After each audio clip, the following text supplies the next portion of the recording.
I think that first of all, what I think is that we run shopping centers, and as I told you before, running a shopping center is like running a big store. It's just that it's much bigger. It's like a multi-brand store.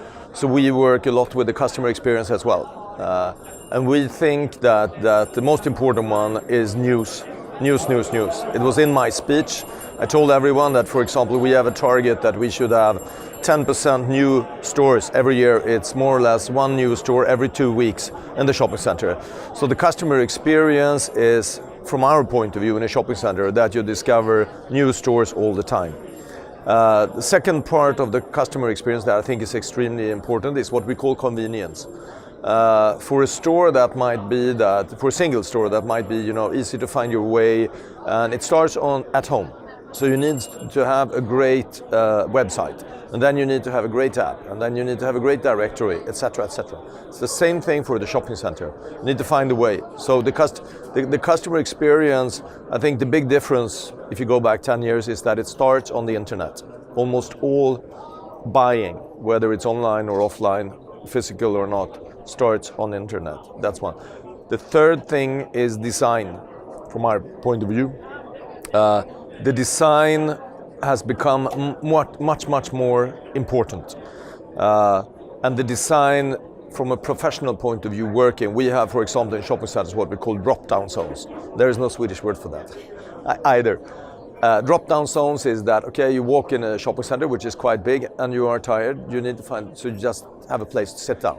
And when you sit down there, it should be comfortable, but you should also be able to charge your phone or your mobile cell phone, whatever it is. So I would really say that those are my top threes at the moment. They might change.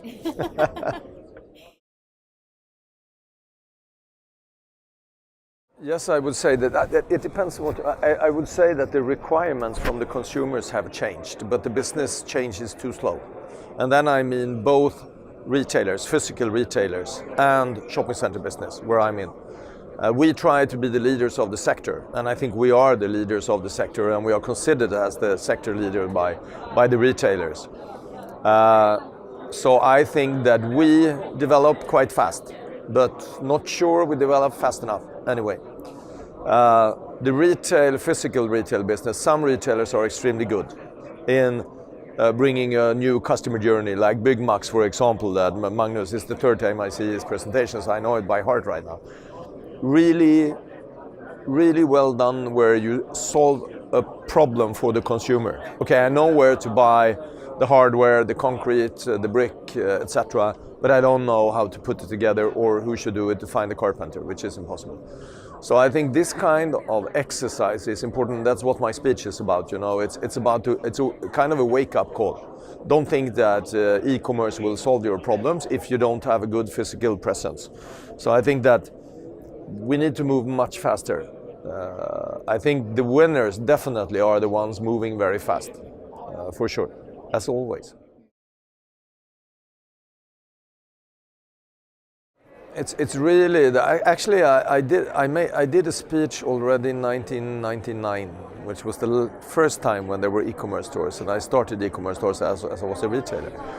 And in that one, in that speech, I actually still have it, and it's like 17 years ago, and I said that everyone talks about e-commerce, but in the future it would just be e-commerce. It's physical and online. This is the thing, and it's still the same. There is no difference between online presence. You have to be online, even if you don't have e-commerce, and don't do the mistake mixing those two things. That you think online is the same as e-commerce, but it's two different things. So all companies have to be online. And the question is then, what kind of presence do you need? Do you by that need to have an e-commerce? Yes, maybe on parts, like Big Max, for example, where they solve a consumer problem online, but they don't want to send a 20-kilo concrete bag, because it's too expensive. So really to analyze your business. And online, digital, everyone has to be there. And you have to be good. And you have to invest. And the biggest problem is to find the people to do it. Because they're very young. They don't think like you do. or like I do, middle-aged white men. So it's quite hard to find the right kind of people. And also when I, again, middle-aged white man, don't know the questions to ask that I normally do, then there might be a problem. So you really need to find some people that you work with that you trust to go digital.